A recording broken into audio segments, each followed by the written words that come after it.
It began not with gunfire, but with hunger. The slow, gnawing hunger of a nation hemmed in by oceans, ambition, and the tightening grip of Western empires. At the dawn of the 20th century, Japan had transformed itself from an isolated island realm into an industrial power. But it was a power without space. The mountains were steep, the soil thin, the resources few. Iron, oil, and coal, the lifeblood of a modern empire, had to be found elsewhere.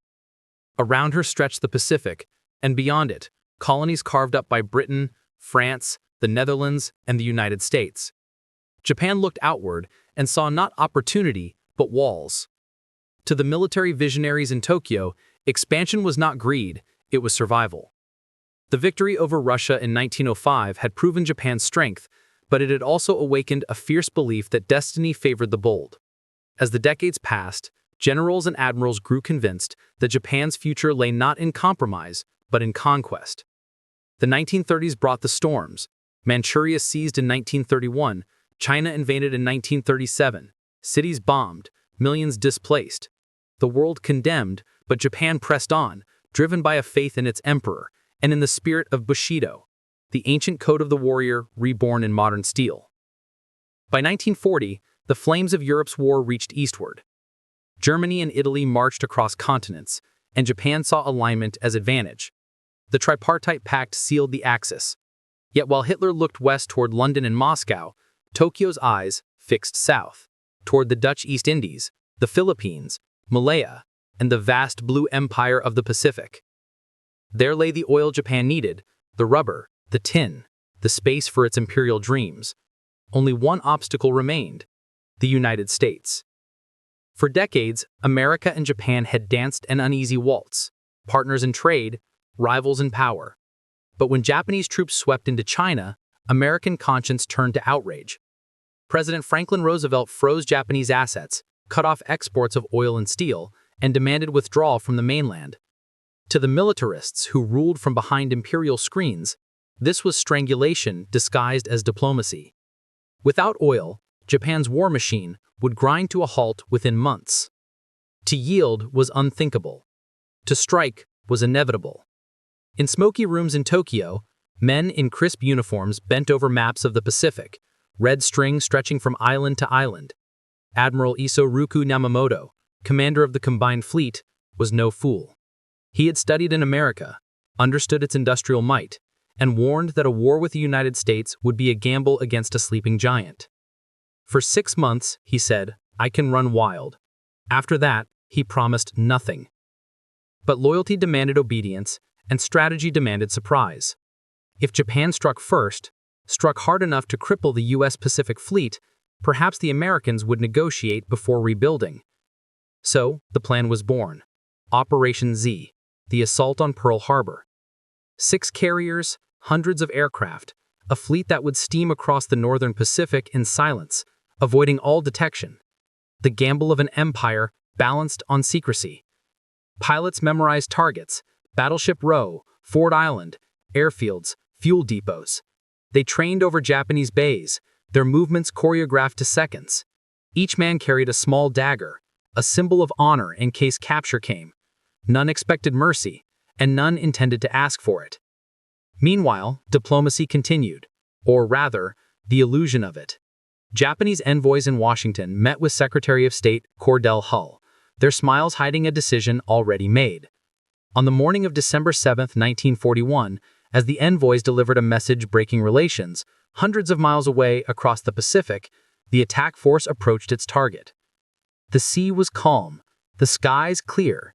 Within the carrier Akagi, Yamamoto's signal flashed. Climb Mount Ninitaka, 1208. The order to begin. Dawn broke over Oahu. The people of Hawaii stirred to another peaceful Sunday. Sailors cleaning decks, children heading to church, the faint hum of aircraft mistaken for drills. Then came the sound that split history. A formation of bombers and torpedo planes descended from the clouds like a flock of iron hawks. The first bombs fell on Wheeler Field, then Hickam, then Pearl Harbor itself. Battleships moored in the bay shuddered under explosions. The USS Arizona erupted in a column of fire and smoke that pierced the morning sky, taking more than 1,000 men in an instant. Sailors leapt into burning water. Anti-aircraft guns barked too late. Sirens wailed across Honolulu. In just over 2 hours, the pride of the U.S. Pacific Fleet lay in ruins.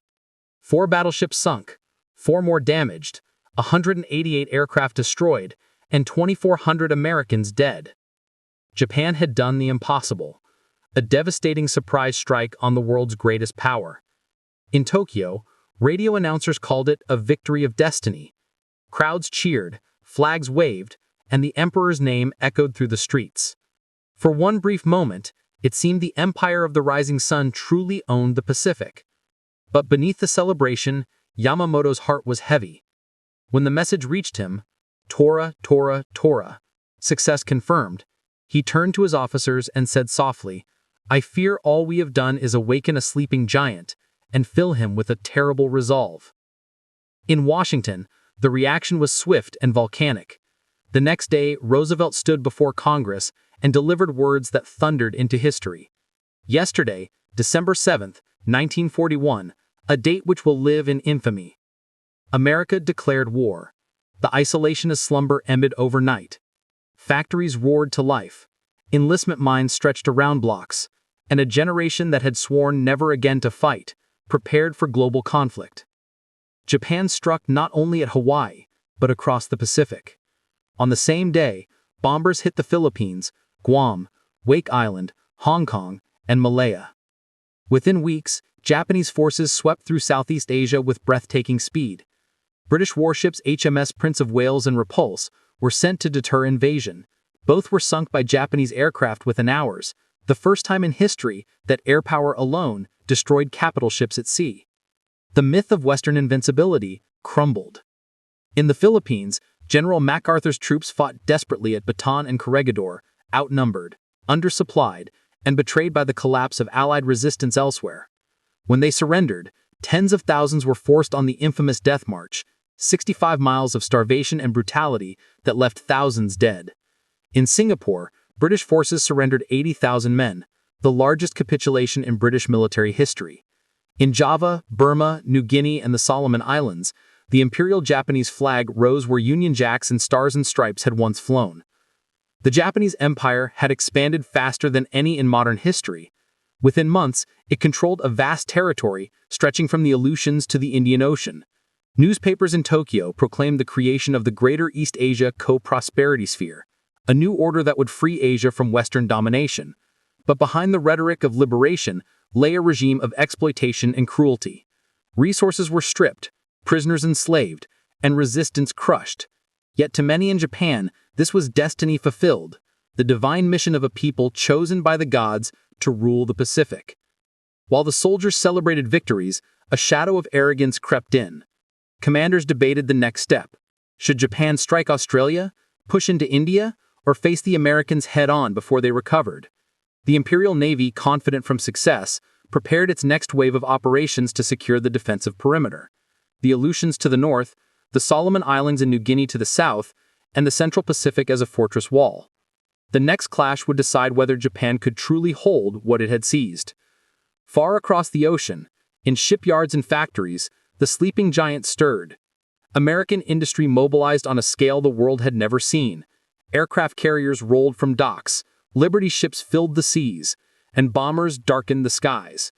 The outrage of Pearl Harbor had united a divided people, and behind the steel and smoke, a simple vow echoed: Japan would pay. As 1942 dawned, two empires faced each other across a vast ocean, one confident, one awakening. The tide of war was rising, and soon the Pacific would become a graveyard of ships and men. For Japan, the question was no longer how far it could expand, but how long it could survive the storm it had unleashed. In the first months after Pearl Harbor, the world watched Japan move with breathtaking speed. Across the Pacific, a red tide swept over colonies that had once seemed unshakable. What had taken European empires centuries to build, Japan dismantled in a matter of weeks. Each victory fed a dangerous illusion that the empire of the rising sun was unstoppable. Tokyo's newspapers printed maps covered in crimson. each new conquest marked by proud circles and triumphant headlines. Schoolchildren bowed toward the emperor's portrait and sang hymns of victory. In the streets, parades filled with flags and drums celebrated the fall of Singapore, the conquest of Burma, the humiliation of Western powers that had once treated Japan as an inferior. To many, it felt as if the gods themselves had blessed their empire. Behind the celebrations, however, war planners in Tokyo understood how fragile their triumph was. Japan had stretched its resources to the limit. 6,000 miles of ocean now lay between its farthest outposts. To hold such an empire required fuel, steel, and ships to guard every lane of supply. But the generals and admirals believed speed was still their greatest weapon. Before the Americans could recover, Japan must strike deeper, wider, farther, until the Pacific became an imperial lake. The advance pressed on like a tide. In the Philippines, MacArthur's forces made their last stand on Corregidor. By May 1942, the guns fell silent and American soldiers walked into captivity. Over 70,000 men began the Bataan Death March, trudging through jungle heat without food or water. Beatings, bayonettings, and disease turned the road into a trail of bones. News of the atrocities spread slowly, but when it did, it hardened American hearts beyond repair. In Malaya and Singapore, Japanese troops marched through terrain the British had believed impassable. They rode bicycles down narrow jungle paths, surprising defenders who had expected attacks from the sea. General Yamashita's forces captured the Gibraltar of the East with barely a third of the British numbers. The once mighty fortress surrendered in a single week. Churchill called it the worst disaster in British military history. To the south, the Dutch East Indies, rich with oil fields, fell after furious sea and air battles. Japanese bombers rained destruction on Allied ships that tried to intervene. The American, Dutch, British, Australian fleet, a fragile coalition, was shattered in the Java Sea. In a matter of days, the resource lifeline Japan needed to sustain its empire was secured. Tankers began pumping the precious oil northward, feeding the ships that guarded the empire's borders. At home, Japan's people believed victory was destiny. Propaganda filled cinemas and newspapers with images of heroic soldiers liberating Asia from Western chains. The government called its conquests the Greater East Asia Co-Prosperity Sphere, promising freedom to its new subjects. But in reality, occupation meant obedience. Forced labor, famine, and brutality followed wherever the rising sun flag appeared. In Burma, local nationalists cooperated at first, believing Japanese promises of independence. But soon they learned that Japan sought control, not partnership. In China, the war dragged on mercilessly. Whole cities reduced to rubble, millions dead from famine and air raids. The empire expanded, but its humanity shrank. Within the Imperial Navy, confidence bordered on arrogance. Carrier task forces roamed at will, from the Indian Ocean to the coasts of Australia. In April 1942, Japanese planes struck Colombo and Trincomalee, sinking British cruisers and forcing the Royal Navy to flee west. For a moment, the empire seemed to own half the world's oceans. Yet in the corridors of power, a few men sensed the tremor beneath their victories. Admiral Yamamoto watched reports from the fleet with mixed pride and dread. He knew every triumph carried them closer to an unwinnable confrontation. The Americans, though wounded, were awakening. Intelligence intercepts hinted at a coming counterblow, but Tokyo dismissed such warnings, convinced that morale and divine will outweighed production lines and radar. Then, without warning, Japan's sense of invincibility cracked, not on the battlefield, but in the headlines. On April 18, 1942, 16 American B-25 bombers lifted off the carrier USS Hornet. Led by Lieutenant Colonel Doolittle, they struck Tokyo itself. The damage was minor, a few fires, some shattered buildings, but the psychological shock was immense. For the first time, Japanese civilians heard air raid sirens and saw enemy planes overhead. The emperor's capital, believed untouchable, had been violated. Yamamoto was furious, not at Doolittle, but at his own failure to foresee it. He knew the Americans would never stop now. They had tasted revenge.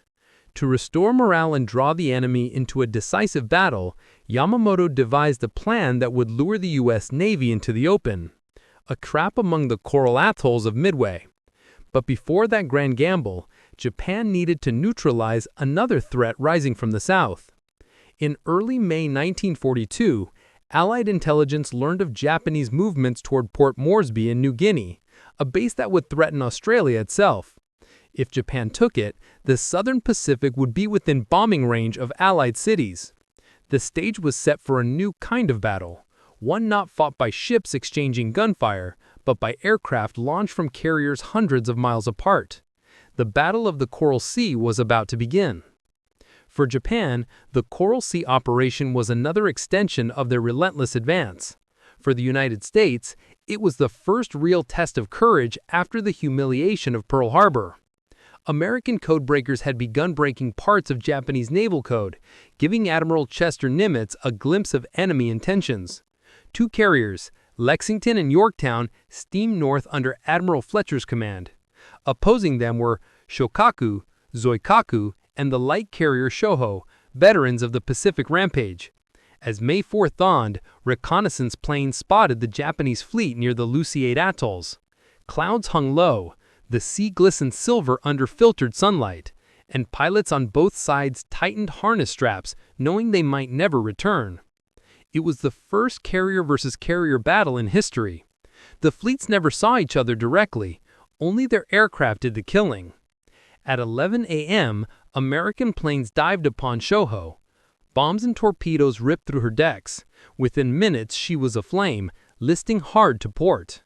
As she slipped beneath the waves, one pilot radioed home words that would echo across the Pacific. "Scratch one flat top." The Japanese responded fiercely. Waves of dive bombers struck back at Lexington and Yorktown. The sky turned into a swirl of smoke and tracer fire. Lexington, the Lady Lex took 2 torpedoes and 2 bombs. Gasoline vapors ignited below deck. Despite desperate efforts, she was doomed. The order came to abandon ship.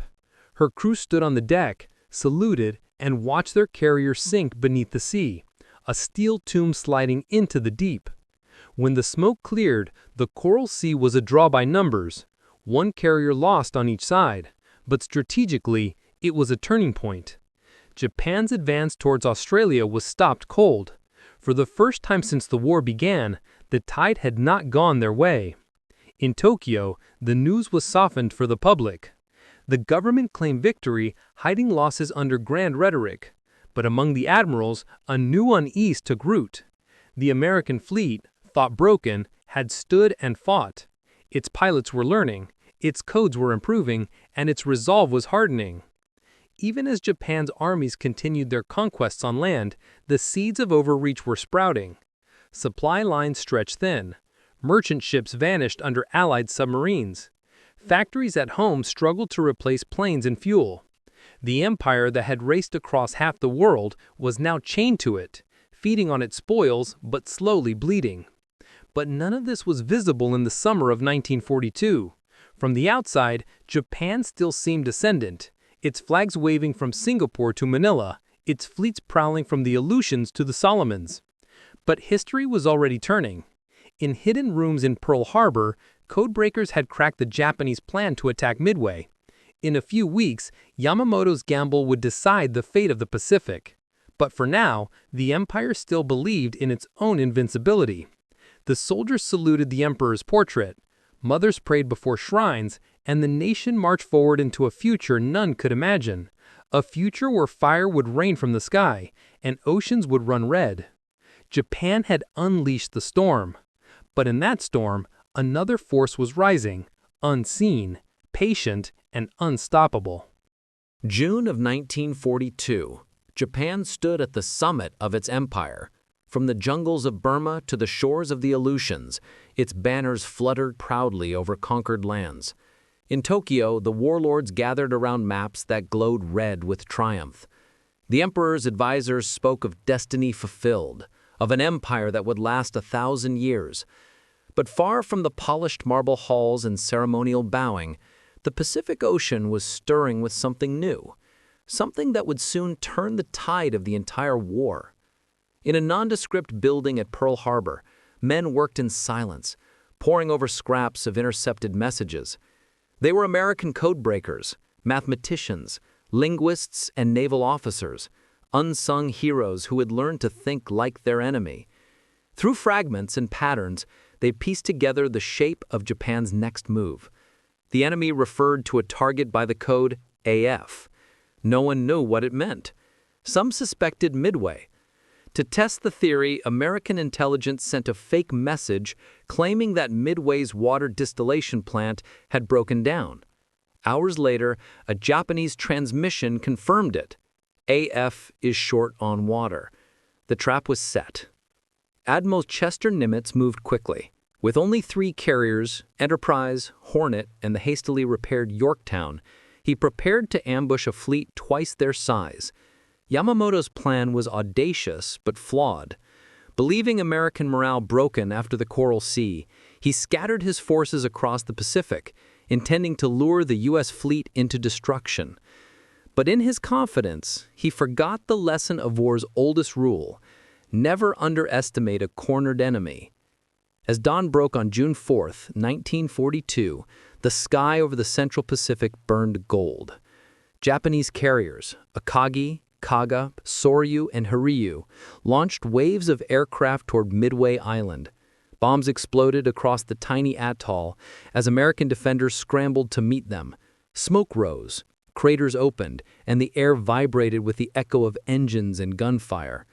But the real battle was unfolding far out at sea, where unseen carrier groups hunted each other across hundreds of miles of ocean. The first American attacks were chaotic.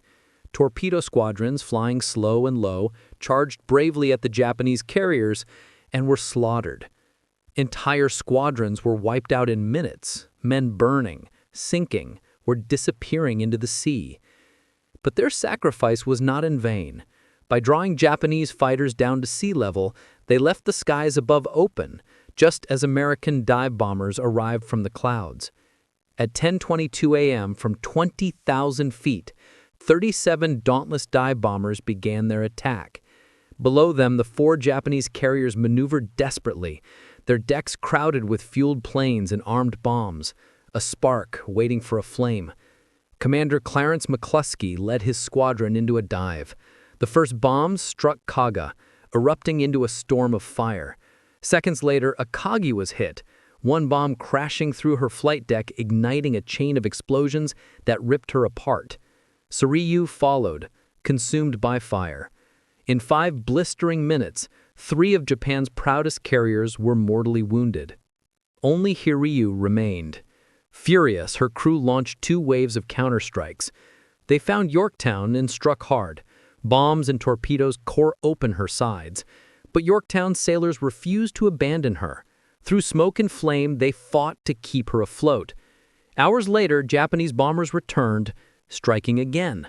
This time, the damage was fatal. Yet even as she sank, the remaining American carriers found Hiryu. 4 bombs sealed her fate. She burned through the night, glowing like a dying ember in the endless sea. When the sun rose the next morning, the Pacific was littered with wreckage, and with it, Japan's dream of invincibility. 4 carriers, over 250 planes, and many of their most experienced pilots were gone.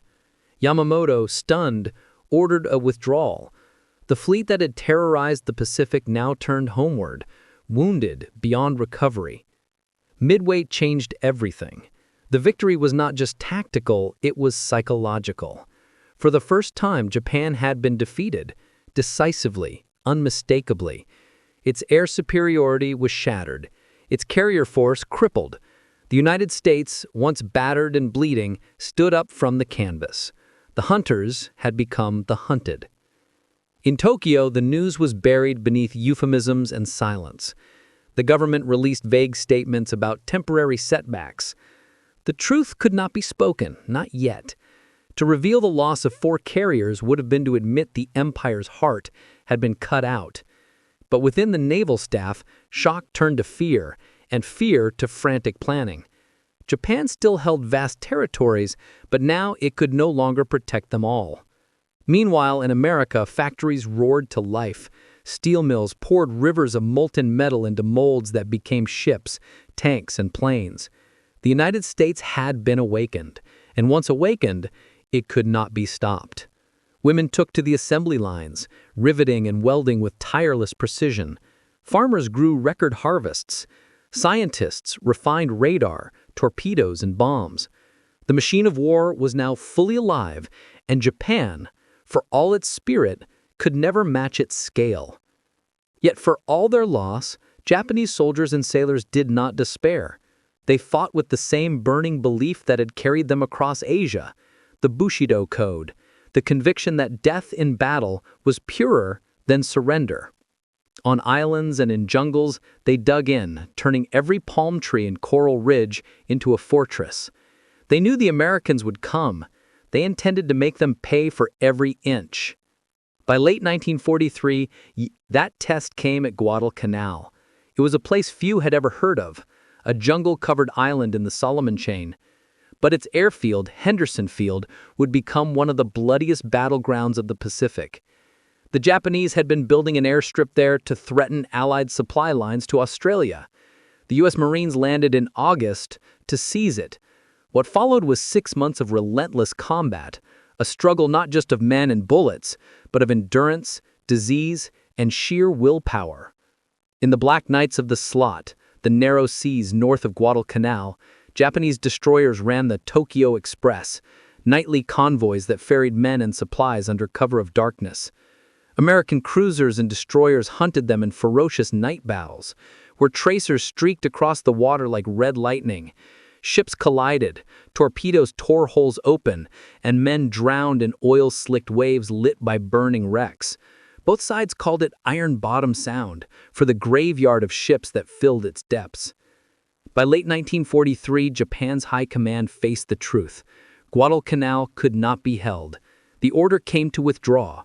Under the cover of darkness, the last survivors were evacuated, leaving behind tens of thousands of graves. For Japan, it marked the end of expansion. For America, it was the beginning of the long road westward, toward Tokyo itself. The momentum had shifted. Each month that followed, Japan was pushed farther back. In New Guinea, in the Solomons, in the Aleutians, the empire that had once stretched like a red tide was receding, its edges crumbling under the pressure of an enemy that grew stronger by the day. Still, Japan did not yield. Even in defeat, its warriors fought with a ferocity that defied logic. Kamikaze tactics were still years away, but the spirit that would give rise to them was already alive. The belief that dying with honor was more valuable than living in defeat. For many, surrender was not just unthinkable, it was worse than death itself. In the halls of Tokyo, Yamamoto, once the architect of Japan's naval glory, grew somber. He knew the war had turned against them. In April 1943, American intelligence intercepted his flight plans. Acting on the information, P-38 fighters ambushed his plane over Bougainville. His transport crashed into the jungle. When they found his body, he was still in uniform, hand resting on his sword. The man who had once warned that Japan could run wild for 6 months before disaster struck had been right, almost to the day. After Midway in Guadalcanal, Japan's destiny was no longer expansion, but endurance. Its people dug deeper, rationed more, and prayed harder. School children collected scrap metal for bullets. Mothers and fathers sent their sons to war with tears disguised as pride. The emperor's voice never wavered, but beneath the silence of censorship, a quiet dread grew. They had awakened a giant, and the giant was moving. By the end of 1943, American fleet steamed across the Pacific with unstoppable rhythm. Carrier after carrier joined the fight, their decks packed with planes that darkened the sky. Amphibious assaults struck across the Central Pacific, Tarawa, Kwajalein, Saipan. Each island became another graveyard. Each victory brought the war closer to Japan's shores. And though Japan still fought with devotion, their world was closing in. The rising sun was beginning to set. By 1944, the empire that had once spread like wildfire across Asia now flickered under the winds of defeat. The Japanese flag still flew from Manila to Rangoon, but the oceans no longer belonged to them. The once mighty Imperial Navy, architect of Pearl Harbor, terror of the Pacific, was now hunted, bleeding, and scattered. American carrier groups, sleek and unstoppable, dominated the skies and seas. What Japan had built in 3 years, the Allies were dismantling in months. And with every island lost, the noose around the homeland tightened. The Central Pacific Offensive had turned the tide into a tidal wave. The capture of the Gilbert and Marshall Islands opened a highway straight toward Japan's heart. The Americans, under Admiral Chester Nimitz, perfected the brutal art of island hopping, bypassing strongholds, isolating them, and striking only where it mattered. Every landing came at a cost, but with each victory, the U.S. came closer to Japan's doorstep. The strategy was relentless, efficient, and terrifying in its precision. In June 1944, the battle for Saipan began, a speck of land in the Mariana Islands, but one whose capture would change everything. For Japan, Saipan was sacred. It was the last shield protecting the home islands. Lose it, and American bombers could reach Tokyo itself. For the defenders, surrender was unthinkable. The Japanese commander, General Yoshitsugu Saito, told his men that their duty was to die where they stood. Whether we attack or whether we defend, we must not expect to return alive, he declared. The Marines came ashore under a sky thick with artillery smoke. Japanese tanks rolled into the surf in suicidal charges, exploding among the waves. Civilians fled into the hills, caught between two worlds, indoctrinated by propaganda that painted Americans as monsters, yet desperate to survive. For 3 weeks, the battle raged from palm forests to mountain cliffs. When the final line broke, thousands of Japanese soldiers and civilians leapt from the cliffs at Marpy Point, men, women, even children, believing death was more honorable than capture. It was not a victory, it was a tragedy written in blood. When word reached Tokyo that Saipan had fallen, the shock was seismic. The emperor's advisors could no longer deny the truth. The war was lost.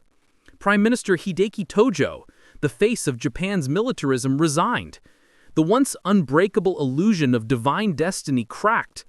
The Allies were coming, and nothing, no code, no courage, no prayer, could stop them now. From Saipan, the Americans launched B-29 superfortresses, massive bombers capable of carrying destruction across oceans. Their destination, Japan's cities. The first wave struck industrial targets, but soon strategy turned to terror. By 1945, entire cities, Tokyo, Osaka, Nagoya, were burning under the weight of incendiary bombs. One night in March, a storm of fire engulfed Tokyo, killing more than 100,000 civilians in a single raid. Wooden homes became furnaces, rivers boiled. Survivors recalled the air itself turning into flame. The empire that had once brought war to others now suffered it at home. Meanwhile, in the Pacific, the war ground on with monstrous intensity. The Battle of Leyte Gulf in October 1944 became the largest naval engagement in history. 4 separate clashes across hundreds of miles of ocean decided the fate of the Imperial Navy. Japan's plan was desperate, a massive counterattack involving nearly every ship left afloat, supported by the first waves of kamikaze pilots, men who volunteered to crash their planes into enemy ships. It was the embodiment of Bushido's final, fatal expression, victory through death. The battle opened with confusion and courage on both sides. Off Samar, a small group of American escort carriers, tiny ships unsuited for direct combat, found themselves facing an entire Japanese battle fleet, including the battleship Yamato, the largest ever built.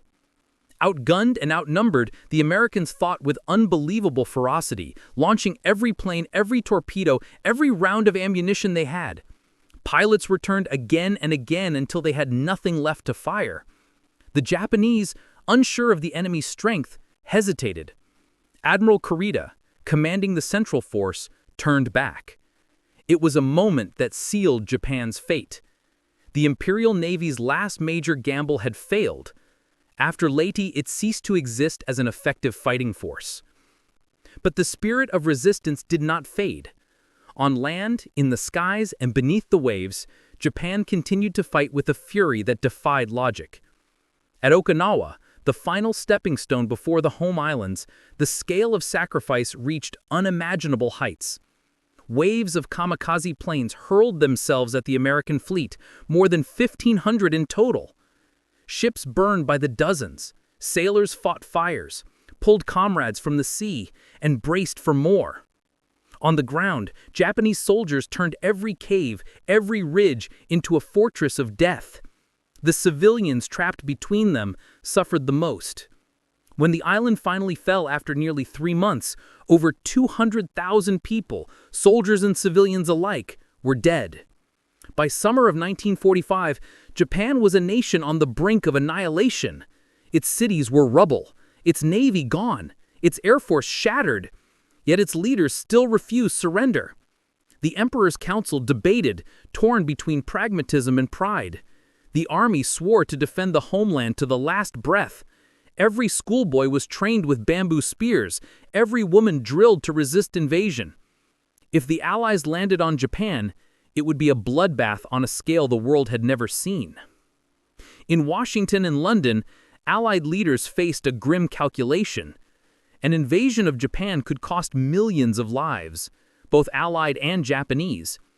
And so, in secret, they turned to a weapon unlike any before. In the deserts of New Mexico, under the flicker of dawn, the first atomic bomb had been tested. The sky turned white, brighter than the sun, and a new chapter of human history began. On August 6, 1945, a lone B-29 named Enola Gay flew over Hiroshima. At 8:15 a.m., a single bomb fell. It detonated in silence, then roared like the voice of God. The heart of the city vanished in light and fire. Tens of thousands died instantly. Tens of thousands more burned, blinded, broken. 3 days later, another bomb fell on Nagasaki. The horror repeated. Even then, parts of the Japanese army wanted to fight on. But for the emperor, the choice was clear. To continue would mean the death of his people. On August 15, 1945, Japan surrendered. For the first time in history, the emperor's voice was heard on radio. In calm, solemn tones, he told his nation that the war had not gone as expected and that they must endure the unendurable. Across Japan, people knelt before radios, weeping in disbelief. Soldiers in caves and jungles refused to believe it. Some would not surrender for years. But the empire was gone. The rising sun had set. In the aftermath, silence blanketed the world. The Pacific, once filled with fire and fury, now reflected the ghosts of ships that would never sail again. Cities lay in ashes, mountains scarred, hearts hollowed. Yet from that silence, something extraordinary began. Japan, stripped of its military, rebuilt itself from the ruins, not with conquest, but with creation. In the decades that followed, the nation transformed. The same discipline, precision, and pride that once fueled its war machine were reborn in factories, classrooms, and cities. From the ashes rose a society devoted to peace, innovation, and beauty. For those who had lived through it, the memories never faded. Veterans spoke of courage, yes, but also of regret. They remembered comrades lost not for empire, but for orders they could not question. Civilians remembered the nights of firebombs, the hunger, the fear. And in that remembering, a vow emerged: never again. Today, when you stand in Hiroshima's Peace Park or beneath the quiet torii gates of Yasukuni Shrine, you can feel the weight of that vow. The echoes of a people who once believed the world was theirs to command, and who learned instead that true mastery is not domination, but understanding. The Japanese spirit did not die in 1945. It evolved. It turned inward into craftsmanship, humility, and respect for life itself. The sword was laid down, but the hand that once held it still creates, with the same devotion, the same perfection, the same quiet intensity. War is the greatest teacher humanity has ever known, and the cruelest. The story of Japan's final hour is not just about defeat, it is about transformation. A nation that unleashed destruction across the Pacific was forced to face its own, and from that crucible, it emerged changed. The lesson is written in every scar, in every rebuilt city, in every generation that now studies peace instead of war. Power may rise and fall, empires may vanish, but the spirit that learns, adapts, and rebuilds, that is eternal. And so, as we look back on the Empire of Japan, its rise, its fury, its fall, remember not just the explosions, The battles, or the leaders. Remember the humanity inside it all. The pilots who saluted before diving into the sea. The mothers who whispered prayers as bombs fell. The children who grew up from rubble into architects of peace. History does not forget their suffering, nor should we. It reminds us that war is not glory. It is grief made endless. The rising sun once burned the world, but in its setting, it gave birth to dawn again.